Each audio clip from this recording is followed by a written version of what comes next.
하나님 말씀 구약성경 느헤미야 1장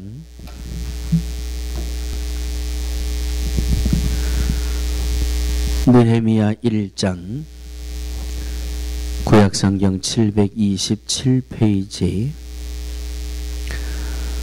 느헤미야 1장 우리 11절 말씀까지 큰 소리로 합독하시겠습니다. 시작.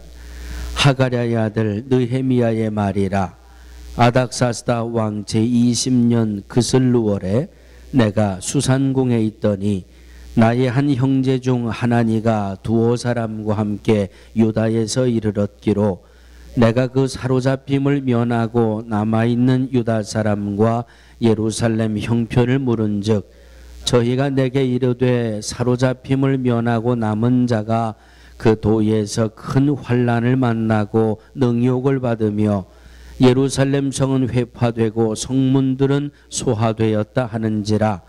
내가 이 말을 듣고 앉아서 울고 수일 동안 슬퍼하며 하늘의 하나님 앞에 금식하며 기도하여 가로되 하늘의 하나님 여호와 크고 두려우신 하나님이여 주를 사랑하고 주의 계명을 지키는 자에게 언약을 지키시며 긍휼을 베푸시는 주여 간구하나이다.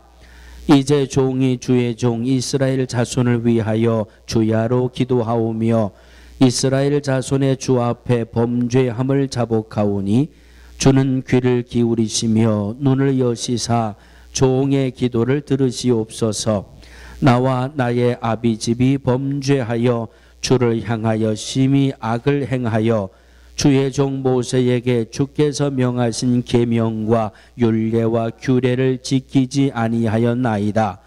옛적에 주께서 주의 종 모세에게 명하여 가라사대 만일 너희가 범죄하면 내가 너희를 열국 중에 흩을 것이요 만일 내게로 돌아와서 내 계명을 지켜 행하면 너희 쫓긴 자가 하늘 끝에 있을지라도 내가 거기서부터 모아 내 이름을 두려고 택한 곳에 돌아오게 하리라 하신 말씀을 이제 청컨대 기억하옵소서. 이들은 주께서 일찍 큰 권능과 강한 손으로 구속하신 주의 종이요 주의 백성이니이다. 주여 기도하오니 귀를 기울이사 종의 기도와 주의 이름을 경외하기를 기뻐하는 종들의 기도를 들으시고 오늘날 종으로 형통하여 이 사람 앞에서 은혜를 입게 하옵소서 하였나니 그때에 내가 왕의 술관원이 되었었느니라. 이 말씀은 살아계신 하나님의 말씀입니다. 아멘. 오늘은 제가 여러분들에게 몇 가지 질문을 드릴 텐데 아시는 대로 대답을 해주시면 됩니다. 3.1절마다 부르는 노래가 있지요. 3.1절 기념 노래 아시는 분? 예, 시작. 거기까지. 찬송을 그렇게 성경을 그렇게 빨리 대답이 나오면 얼마나 좋을까. 자, 김인연이 몇 년도지요? 예, 아주 그거 외울 때 아이고 아이고라 그러더라고. 아이고 아이고. 그래서 저는 이 3.1 운동이 일어난 해를 외우는데 아이고 아이고로 외웠어요. 1919라고 그게 또 아이고 아이고라 그래야 안 잊어버린대요. 그래서 김인연 3월 1일 1919년 3월 1일 정오 터지자 밀물 같은 대한독립 만세. 참 오늘이 그날이에요. 바로 94년이 됐죠. 벌써 36년 동안 식민지를 살던 우리의 선조들이 더 이상은 일본의 이 섭정을 받을 수가 없다. 그래서 바로 94년 전에 독립선언문을 만들어서 독립선언문을 낭독을 하고 1919년 정오에 대한독립만세를 수도 없이 외쳤던 날이 바로 94년 전이었습니다. 올해는 제가 3.1절 이 말씀을 준비하다가 깜짝 놀란 자료들이 몇 가지가 있어요. 독립선언문이 처음에 어떻게 시작하죠? 우와! 5등은 자의 어디 갔죠 이거?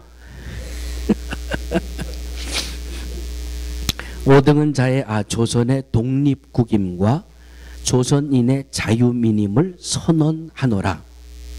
다시 말씀드리면 민족의 자존, 우리 조선이 살아있다, 한국이 살아있다, 일본에게 흡수된 것이 아니라 우리 조선이 살아있다, 민족의 자존을 외친 게 대한독립만세였고 바로 그 독립선언문이었거든요.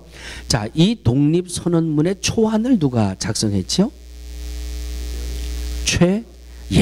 최남선 선생님이 이 독립선언문의 초안을 작성하셨어요. 이 최남선 선생님이 독립선언문을 작성하고 여기에 서명한 숫자가 33명. 33명 중에 여기서부터 따라하세요. 16명이 크리스찬입니다.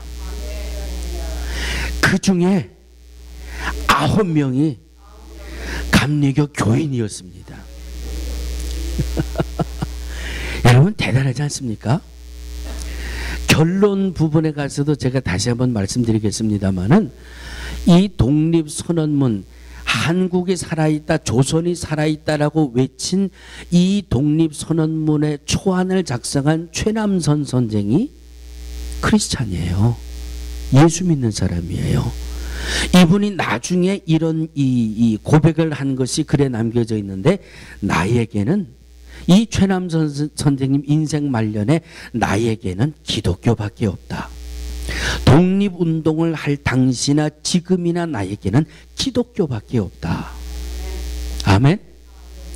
33명이 사인을 하고 그 서명한 중에 16명이 크리스찬이었고 16명 중에 9명이 감리교 교인이요. 감리교를 굳이 강조하는 게 아니라 33분 중에 16분이 크리스찬이었다라고 하는 것은 무엇을 얘기하고 있습니까? 이스라엘 백성들이 430년 동안 하나님을 바라보고 울부짖으며 기도했던 것처럼 36년 동안 나라를 빼앗기고 이 나라가 없는 고통과 이 아픔 속에 최소한 16명이 하나님 앞에 눈물로 기도하고 울부짖어서 이 초안을 작성하고 서명을 한 것이 독립선언문이었다라고 하는 것이지요. 그래서 3월 1일 이 3.1절이 되면 교회들마다 3.1절 기념 예배를 드리게 되는 겁니다. 성도들의 한맺힌 기도가 있었기 때문에 1919년에 독립만세 사건이 일어나고, 그리고 독립선언문의 초안이 이 독립선언문이 낭독이 되고, 그리고 나서 8월 15일 해방이 몇 년도에 이루어졌습니까? 1945년도에 이루어졌지요. 30여 년 동안 하나님의 백성들이, 하나님의 자녀들이 나라를 위해서, 민족을 위해서 울고 기도했던 열매가 바로 1945년도 8월 15일 조국의 해방이라고 하는 열매로 하나님이 맺게 해 주셨다는 말씀입니다. 아멘. 예. 독립선언문을 낭독하는 심정으로 오늘 좀 긴 것 같지만 느헤미야서 1장 전체를 우리가 함께 암송하신 겁니다. 독립선언문이 구구절절이 조선이 살아있다, 한국이 살아있다, 우리는 나라를 사랑한다, 민족을 사랑한다라고 외쳤던 것처럼 바로 느헤미야 1장 속에 담겨 있는 것이 그 마음과 문맥이 똑같은 것 같아요. 우리는 나라를 사랑한다, 민족을 사랑한다, 우리 나라와 민족이 하나님 앞에 바로 서야 된다라고 외치는 그런 말씀이 가득 담겨져 있어서 오늘 느헤미야 1장 전체를 우리가 함께 합독을 했습니다. 우리 한국이 가지고 있는 많은 이 세계적인 이슈가 있지요. 그 중에 제일 첫 번째 이슈가 뭐예요?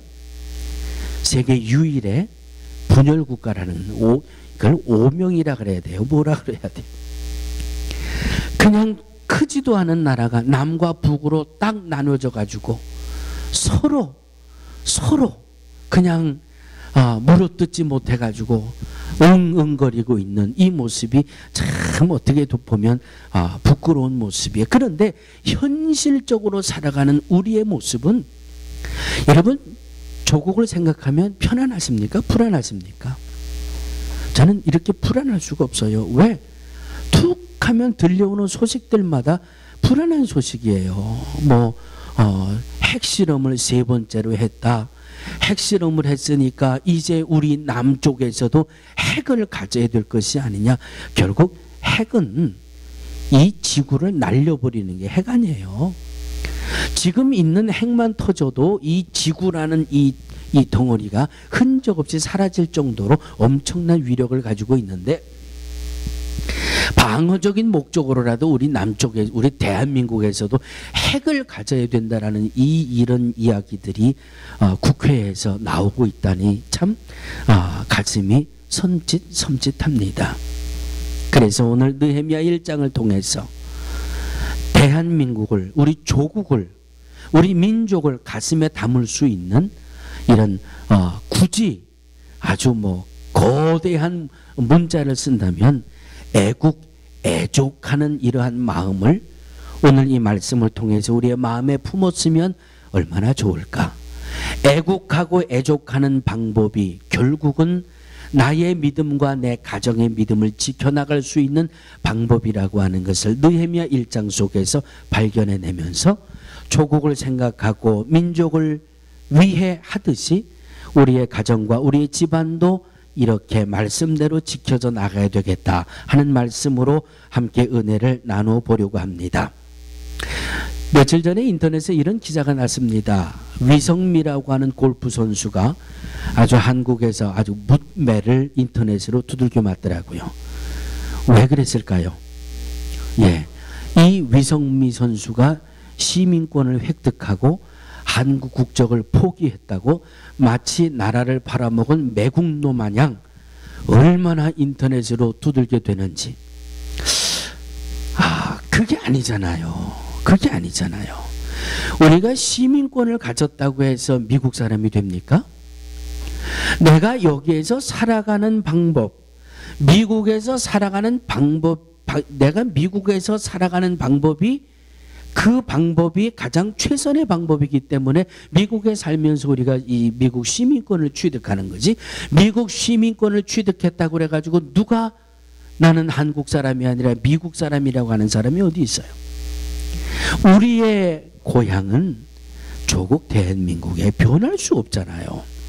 그런데 시민권을 땄다고 아주 난리 현실을 몰라도 참 너무 모른다. 우리의 뿌리는 대한민국인데, 여러분 나라가 없는 사람들이 얼마나 비참해요. 월남이라고 하는 나라가 없어졌잖아요. 그 월남 사람들이 난민이 돼서 배를 타고 그냥 새카맣게 배 한 척에 몰려타 가지고 난민이 돼서 바다를 떠돌아다닐 때 그 영상들 여러분 기억하시죠? 나라를 잃어버렸다는 것이 얼마나 불행합니까? 사랑하는 성도들이요, 애국, 애족은 어떻게 하는 것인가? 오늘 느헤미야를 보면서 배울 수 있는 우리 모두가 되어지기를 주의 이름으로 축원합니다. 애국, 애족하듯이 나를 지키고 내 가정을 지키고 내 자녀를 지키고 믿음의 사람들이 이 일을 이루어낼 수 있는 최선의 방법이 무엇인지 오늘 느헤미야 1장 속에서 찾아낼 수 있게 되기를 주의 이름으로 축원합니다. 한번 따라해 주시기 바랍니다. 느헤미야는 조국을 위해서 울었습니다.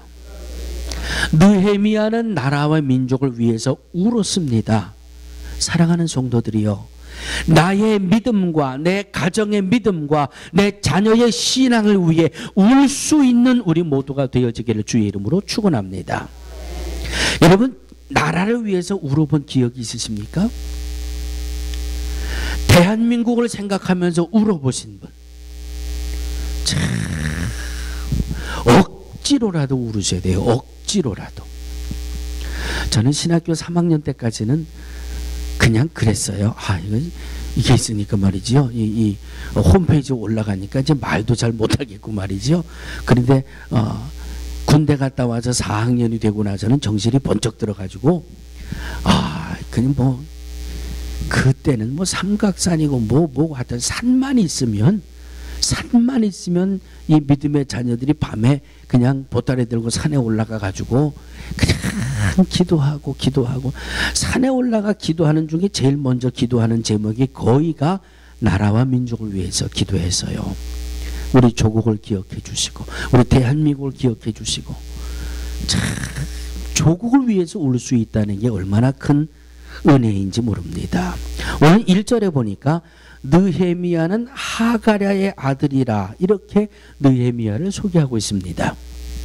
이스라엘이 바벨론의 침략을 받고 바벨론 나라에게 패배하고 나라가 완전히 회파되고 그리고 바벨론 나라의 포로로 붙들려 간 그 사람들 중에 한 사람이 하가랴예요. 그 하가랴의 아들로 포로로 붙들려 간 그곳에서 이민 2세나 3세로 태어난 인물이 느헤미야예요. 느헤미야는 포로로 붙들려 가서 마치 우리들처럼 이민자의 대열에 살았던 이 사람이 느헤미야입니다. 그런데 오늘 11절에 보니까 느헤미야가 뭐 하는 사람이라고 소개하고 있어요? 느헤미야는 왕의 술을 맡아 관리하는 술관원이에요. 이민자예요. 이민자로 본토 사람도 아니지만 그 본토의 왕의 술을 맡아 관리하는 관원이었어요. 이 느헤미야가. 그러니까 이 시대만 해도 음식이나 술에 독을 넣어가지고 왕들을 이 독살하는 일들이 너무 빈번해가지고 이 시대의 왕들은 정말 믿을 만한 사람 아니면 곁에 두질 않아요. 비록 이민자의 출신을 가지고 있지만 이 느헤미야가 얼마나 정직하게 살았다 하는 이 느헤미야의 삶의 그 모습을 짐작할 수 있는 말씀이에요. 누구보다 진실하게 살았고 누구보다 정직하게 살았고 누구보다 책임감 있게 살았던 사람이 느헤미야입니다. 이민자로서 본토 왕의 왕의 그 신임을 받고 왕의 측근에서 왕을 모시고 있는 그런 사람이 될 정도로 신임을 받는 사람이 느헤미야예요. 자, 이 느헤미야의 이 말씀을 보면서 두 가지를 저는 한번 생각해 보게 됩니다. 남의 나라에 가서 이민의 삶을 살면서 누구보다 왕이 믿을 만한 측근에 사는 사람이었다. 이 사람이 정말 잘 살았구나. 자기 인생, 자기 삶의 관리를 참 잘했구나. 그런데 이 느헤미야가 자기의 삶을, 자기의 인생을 이렇게 잘 관리해서 왕의 신임을 받을 정도로 이런 삶을 사는 근본이 어디에 있을까? 근원이 어디에 있었을까 하고 성경을 묵상하다 보면 분명히 찾아낼 수 있습니다. 느헤미야는 이 포로로 붙들려 온 그 아버지 이 하가랴를 통해서 이민 2세나 3세로 태어났지만 이 하가랴의 마음속에는 민족에 대한 흐름이 있잖아요. 나는 이스라엘 사람이다라고 하는 이 민족에 대한, 나라에 대한, 조국에 대한 흐름이 있었잖아요. 그리고 그 마음속에는 하나님을 늘 그리워하고 하나님을 늘 의지하는 믿음과, 하나님에 대한 믿음과 조국에 대한 이 교육이 늘 느헤미야에게 존재했다 하는 것을 말씀 속에 알게 됩니다. 지금은 세상을 떠나셨지만 제가 미국에 처음 와서 한 목사님을 만났어요. 그 목사님은 뭐 영어도 유창하게 하고 아주 제가 그때 그 목사님을 뵀을 때 이민도 꽤 오래됐고 아주 이민 생활을 잘 살아가시는 목사님이셨어요. 그런데 그 목사님이 하루는 제 손을 꼭 잡고, 안 목사, 자녀들 절대 한글 교육 게을리하지 마로 그러시더라고요. 아니 목사님 왜요? 나는 딸이 셋이잖아. 나는 처음에 미국에 왔을 때 영어가 최고인 줄 알았어. 그래서 세 딸을 붙들고 영어만 가르쳤대요. 집에서 절대 한글, 집에 와서 한국말을 쓰면 회초리를 들고 종아리를 치면서 영어를 가르쳤대요. 그냥 영어를 가르쳐 놓고 지금 보니까 아버지 생일날 전화 한 번 오고 엄마 생일날 전화 한 번 오고 땡. 영어만 가르쳐 놓으니까 미국 사람이 다 돼가지고 미국화 돼버려가지고 그냥 그래서 나는 자식 농사 망쳤어. 그러면서 눈물을 글썽글썽 흘리시더라고요. 그런데 느헤미야는 민족의 흐름이 그의 가슴 속에 있었고 하나님이라고 하는 믿음의 흐름이 느헤미야의 가슴 속에 있었잖아요. 자, 이 느헤미야 앞에 어떤 성경이 있어요? 에스라서가 있지요. 포로로 붙들려왔던 이스라엘 백성들이 3차에 걸쳐서 포로 귀환하는 이 하나님의 은혜의 사건이 일어나지요.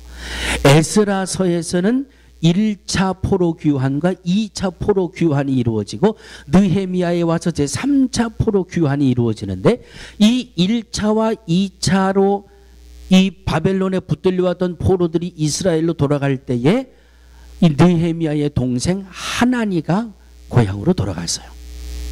고향으로 돌아가서 얼마 있다가 어느 날 그 느헤미야의 동생 하나니가 고향에 갔다가 자기 나라 조국에 갔다가 다시 와서 형 느헤미야를 찾아왔어요. 그래서 자기를 찾아온 동생을 붙들고 느헤미야가 뭘 물어봤을까요? 야, 우리 조국의 형편이 어떠냐? 지금 우리나라의 형편이 어떠냐? 그랬더니 그 동생 하나니가 뭐라고 이야기를 해줘요? 믿음의 사람들의 형편없이 곤란을 당하고 예루살렘 성은 완전히 회파됐고 성을 둘러싸고 있는 이 성문들은 다 불타버렸습니다. 한마디로 이야기해서 우리 조국이 형편없이 망가져 버렸습니다.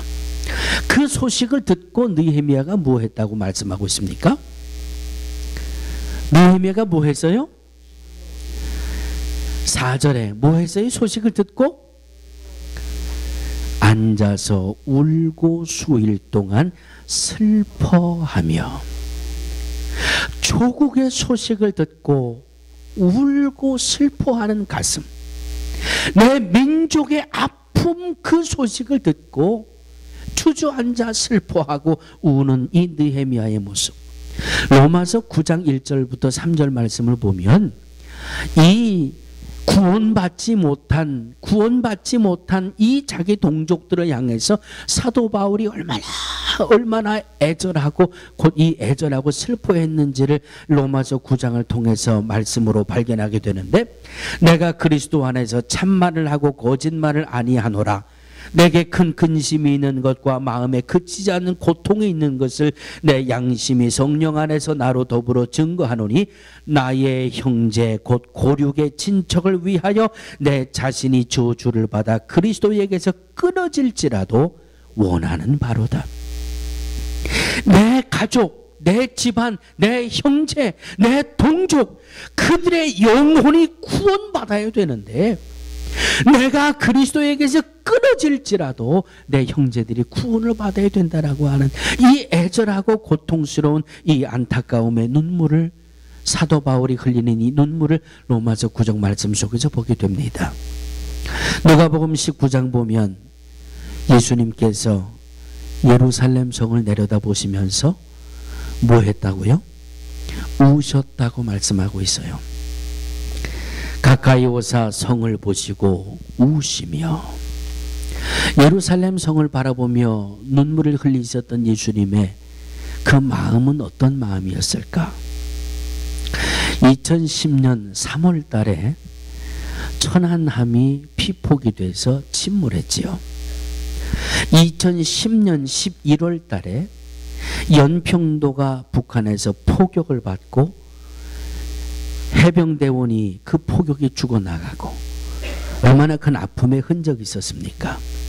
작년에 이 북한에서 3차 핵실험을 하고 유엔에 모여서 이 북한에 대한 강한 제재를 하기로 하고 그 결과가 통보가 되니까 이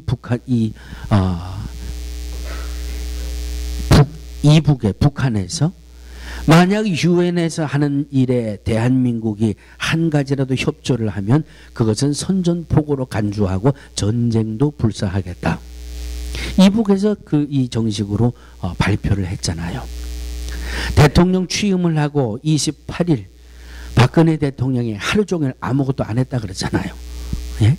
아침부터 저녁 때까지 대통령이 업무를 보지 않았대요. 얼마나 힘들었으면, 얼마나 했으면 그냥 대통령 아무것도 하지 않았을까. 정치에 대한 소식을 듣고 안보에 대한 소식을 듣고 교육의 소식을 듣고, 저만 그런지 모르겠습니다만 조국에서 들려오는 소식을 들으면 정말 뭐 하나 편안한 소식이 없어요. 아주 막 우라통이 터지는 그런 이 소식이 막 들려오고 말이죠. 그런데 이럴 때 우리가 뭐 해야 되느냐. 어떤 놈이 정치를 잘못해서 이렇게 됐고 누구 때문에 교육이 망가졌고, 이건 누구나 다 할 수 있는 말이에요. 돌을 들어 던져서 너 나쁜 놈, 그놈 나쁜 놈, 그건 누구나 다 해요. 그런데 믿음의 사람들은 좀 달라야지요. 적어도 예수님을 믿는, 하나님을 믿는 사람들은 좀 달라야죠. 어떻게 달라야 돼요? 남 돌 던질 때 울 수 있어야 돼요. 울 수 있어야 돼요. 하나님, 우리 조국이 지금 이렇게 됐습니다. 하나님 어떻게 하면 좋아요? 요즘은 유튜브라는 이 인터넷 사이트가 있어가지고요. 하여튼 뭐 전 세계적으로 별의별 영상들이 다 올라와요. 60이 넘으신 노인네가 이제 중학교나 갓 졸업했을까 한 이 녀석들이 모여가지고 담배를 피고 있는데 이 양반이 가가지고 너 이놈들 어린 놈들이 뭔 담배를 피냐고 말 한마디 했다가 이제 중학교도 졸업도 못한 녀석들에게 세상에 그런 상소리 다 그 상소리를 듣고 그 아이들에게 훔신 두들겨 맞는 거, 그걸 또 핸드폰으로 동영상으로 찍어가지고 이 녀석들이 유튜브에다 또 올려놨어요. 야, 이게 참 나라 망신, 국가 망신. 아유, 분통이 터지고 막 우라통이 터지고 말이죠. 예? 노인들이 그냥 이 지하철 안에서 자리 양보하라 그랬다가 뭐 그냥 별 상소리를 다 듣고 주님, 느헤미야가 조국을 위해서 울었던 이 가슴이 우리의 가슴이 되어져야 할 줄로 믿습니다. 누구 때문이 아니라 우리가 조국을 위해 울어야 할 때라고 주님이 우리에게 알려주시는 거예요. 그냥 남들처럼 돌 던지지 마시고, 남들 때문에 너 잘했니 나 잘했니 거기에 그냥 같이 동요되지 마시고 조용히 주님 앞에 무릎 꿇고, 하나님, 조국에서 들려오는 이런 소식이 있네요. 하나님 어떻게 하면 좋습니까? 조국을 위해 울 수 있고 민족을 위해 울 수 있는 우리 모두가 되어지기를 주의 이름으로 축원합니다. 느헤미야가 택했던 두 번째 방법 따라해 주시기 바랍니다. 금식하며 기도했습니다. 오늘 4절이죠. 하늘의 하나님 앞에 금식하며 기도하여, 6절에 보니까 이제 주의 종이 이스라엘 자손을 위하여 주야로 기도하오며 이스라엘 자손의 주 앞에서 범죄함을 자복하오니 주는 귀를 기울이시며 눈을 여시사 종의 기도를 들으시옵소서. 마치 민족의 그 죄가 내가 범한 죄인 것처럼, 내가 죄인인 것처럼 그렇게 금식하며 하나님 앞에 기도하는 느헤미야의 모습을 보게 됩니다. 출애굽기 33장으로 가보시면 출애굽기 32장 31절로 32절입니다.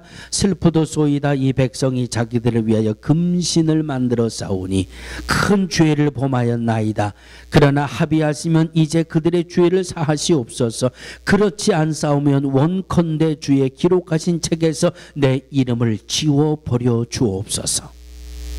금송아지를 만들고 그 앞에 절하며 범죄한 이스라엘 백성들을 향해서 모세가 그들의 죄를 가슴에 짊어지고 하나님 앞에 기도하는 그 기도의 음성을 듣게 됩니다. 예수님께서 십자가에 대속의 제물로 달리셔서 그 가운데 중보하셨던 그 중보의 기도, 누가복음 23장 34절이지요. 아버지여 저희 죄를 사하여 주옵소서. 자기 하는 것을 알지 못함이니이다. 족을 위해 슬퍼하고 눈물을 흘리고 금식하고 기도한 것이 느헤미야의 애족의 모습이었어요. 중국 선교사 중에 허드슨 테일러라고 하는 그 선교사님에 대한 책이나 그런 글을 통해서 여러분 그 허드슨 테일러라는 선교사님에 대한 말씀은 많이 들으셨을 겁니다. 어느 한 분이 이 테일러 선교사님에게 이런 질문을 했다고 그래요. 선교사님은 어떻게 중국에 가서 그렇게 선교 사역을 성공적으로 잘하셨습니까? 그렇게 질문을 했더니 이 테일러 선교사님이 이렇게 대답을 해 주었다는 글이 있어요. 따라하시기 바랍니다. 오직 기도로 사람들을 움직였습니다. 불과 100여 년 전에 우리 조선에 복음이 들어왔을 때 어땠는지 여러분 역사를 통해서 잘 기억하고 계시죠? 마찬가지의 모습으로 짐작하시면 됩니다. 허드슨 테일러가 중국에 들어갔을 때 그와 별반 다름이 없었다라고 생각하시면 돼요. 그 중국에 들어가 선교의 역사를 감당하는데 대답이 하나예요. 기도로 사람을 움직였습니다. 그것이 중국에서 선교할 수 있는 이 선교를 성공할 수 있는 큰 비결이었다는 것이죠. 그 말씀을 한 번 더 되새겨서 생각해 보면 허드슨 테일러 선교사님이 중국에 가서 선교할 때 얼마나 많이 기도하셨을까. 그 기도를 들으신 하나님이 사람들을 움직이시고 사람들의 마음을 변화시켜서 그분이 선교 사역을 이룰 수 있도록 하나님이 역사해 주셨다라고 하는 이런 말씀이에요. 느헤미야가 조국의 현실의 그 아픈 소식을 듣고 슬퍼하고 금식하고 통곡하고 기도하니까 하나님이 그 기도를 들으시고 사람을 움직이셔서 문을 여시고 사람을 움직이셔서 역사를 이루셨던 이 응답의 현실을 말씀 속에서 볼 수 있었다라고 하는 말씀입니다. 1919년 3월 1일 이 정오에 외쳐졌던 대한독립 만세 이후에 3개월 동안 이 전국의 독립 만세 운동을 한 횟수는 1542번을 했다고 그래요. 그 1542번에 참여한 인원이 200만 명이 넘었었다라고 이 문헌의 자료는 보고해주고 있습니다. 오늘 대한민국에서 하나님을 믿는 사람들의 숫자를 몇 명으로 계산합니까? 1000만 명으로 계산하고 있지 않습니까? 많이 줄었다고 그래도 그저 우리 디아스포라가 돼서 세계에 흩어져 사는 모든 우리 대한민국이라는 이 본적을 가지고 사는 사람들 중에 예수를 믿고 하나님의 자녀가 된 사람들의 숫자를 생각하면 1천만 명으로 생각을 해보자고요. 1천만 명이 느헤미야처럼 조국을 위해서 울 수만 있다면 1천만 명의 하나님의 자녀들이 조국과 민족을 위해서 금식하고 기도할 수 있다면 허드슨 테일러 선교사의 기도를 들으시고 사람을 움직이셔서 그의 선교를 복되게 하셨던 하나님이 1천만이 넘는 하나님의 자녀들이 조국 대한민국을 위해 눈물로 기도한다면 하나님이 우리 조국 대한민국을 안전한 나라로 안 지켜주시겠어요? 하나님이 하시면 됩니다. 하나님이 하셔야 됩니다. 하나님이 하실 수 있도록 1천만의 하나님의 자녀들이 조국을 위해서, 민족을 위해서 울 수 있어야 되고, 금식할 수 있어야 되고, 기도할 수 있어야 됨을 믿습니다. 교회를 위함도 마찬가지고, 여러분들의 믿음과 신앙을 위함도 마찬가지고, 우리의 가정을 위함도 마찬가지고, 우리의 자녀들을 위함도 마찬가지고, 주님이 이 대속의 사명을 이루어가는 모습을 보며 예수님 앞에 찾아와 우는 여인들을 보고 예수님 뭐라고 그러셨어요? 나를 위해 울지 말고 내 자녀를 위해 울어라. 여러분, 자녀들 위해서 울어보셨습니까? 언제 울어보셨어요? 속썩일 때 울으셨지요? 마음대로 일이 풀리지 않을 때 우셨지요? 내 자녀의 믿음을 위해서 울어보셨습니까? 내 자녀의 신앙을 위해서 울어보셨습니까? 1천만의 하나님의 자녀들이 나라를 생각하고 민족을 생각하며 통곡하고 금식하며 기도하면 하나님이 우리 조국 대한민국을 지켜주실 것이고, 교회를 위해서, 가정을 위해서, 자녀를 위해서 가슴을 치며 통곡하며 대중부하며 기도하면 하나님이 우리의 가정을, 우리의 개인을, 우리의 자녀들을 분명히 지켜 인도해 주실 줄로 믿습니다. 내 믿음대로 될지어다. 이 말씀이 우리 모두에게 임하는 복된 삶이 되시기를 주의 이름으로 축원합니다. 거룩하신 하나님 감사합니다. 민족을 위해, 나라를 위해 눈물을 흘리며 금식하며 기도했던 느헤미야와 같이 조국을 바라보며 민족을 바라보며 눈물을 흘리며 금식하며 기도할 수 있는 우리 모두가 되게 하여 주시옵소서. 교회를 생각하며 하나님 앞에 눈물을 흘리며 금식하며 기도할 수 있는 우리 모두가 되게 하여 주시옵소서. 사랑하는 온 성도들을 향하여 눈물 흘리며 금식하며 기도하며 중보할 수 있는 우리 모두가 되게 하여 주시옵소서. 조국을 지키시는 하나님의 구원하심의 손길을 보게 하여 주시옵소서. 교회를 붙드시고 역사하시는 하나님의 손길을 보게 하여 주시옵소서.